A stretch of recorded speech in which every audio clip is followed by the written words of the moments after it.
Hello అండి, welcome to Subbamma గారి వంటిల్లు అమృతంతో విందు.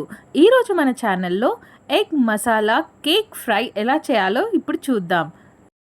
ఈ కేక్ ఫ్రై సాంబార్లోకి, పప్పులోకి లేదా వైట్ రైస్లో కలుపుకున్న చాలా టేస్టీగా ఉంటుంది. సో ప్రాసెస్లోకి వెళ్ళిపోదాం. ముందుగా ఆనియన్స్, పచ్చిమిర్చి కట్ చేసుకొని మిక్సీలో వేసుకోవాలి.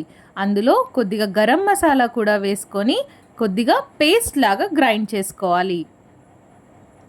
ఇలా రఫ్గా గ్రైండ్ చేసుకుంటే సరిపోతుంది. ఇప్పుడు ఒక బౌల్లో ఎగ్స్ బీట్ చేసుకోవాలి. నేను ఇక్కడ 5 ఎగ్స్ తీసుకున్నానండి. సో 5 ఎగ్స్ని ఒక బౌల్లో వేసుకొని ఒక స్పూన్తో బాగా బీట్ చేసుకోవాలి. ఇలా ఎగ్స్ అన్నీ బాగా బీట్ అయిన తర్వాత ముందుగా మనం చేసి పెట్టుకున్న మసాలాలో కొద్దిగా కారం, పసుపు, టేస్ట్కి సరిపడా సాల్ట్ కూడా వేసుకొని బాగా కలుపుకోవాలి. అందులో కొద్దిగా వాటర్ని కూడా వేసుకొని బాగా కలుపుకోవాలి. ఇప్పుడు ఆ మసాలాలో కారం, పసుపు, ఉప్పు బాగా కలిసిన తర్వాత ముందుగా మనం బీట్ చేసి పెట్టుకున్న ఎగ్లో ఆ మసాలాని కూడా వేసుకొని బాగా మిక్స్ చేసుకోవాలి. మసాలా అన్నది ఎగ్ మిక్స్చర్లో బాగా మిక్స్ అవ్వాలండి. ఎక్కడ లంప్స్ లేకుండా చూసుకోండి. ఆ తర్వాత అందులో 1 టేబుల్ స్పూన్ అల్లం వెల్లుల్లి పేస్ట్ కూడా వేసుకొని బాగా మిక్స్ చేసుకోవాలి.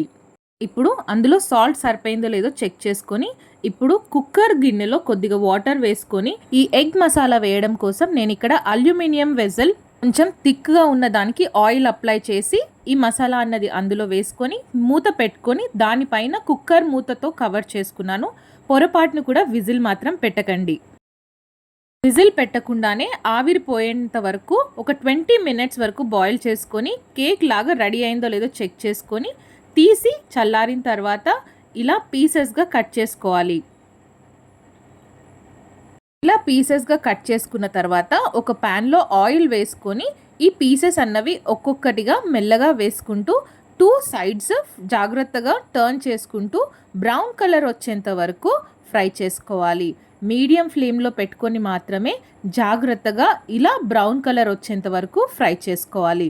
ఇలా బ్రౌన్ కలర్ వచ్చిన తర్వాత మనం డిష్ అవుట్ చేసుకుంటే ఎంతో టేస్టీ అయిన egg masala cake fry ready అయినట్టే. తప్పకుండా మీరు కూడా ట్రై చేయండి, పిల్లలకి చాలా నచ్చుతుంది. సో ట్రై చేసి టేస్ట్ ఎలా ఉందో తప్పకుండా తెలియచేయండి.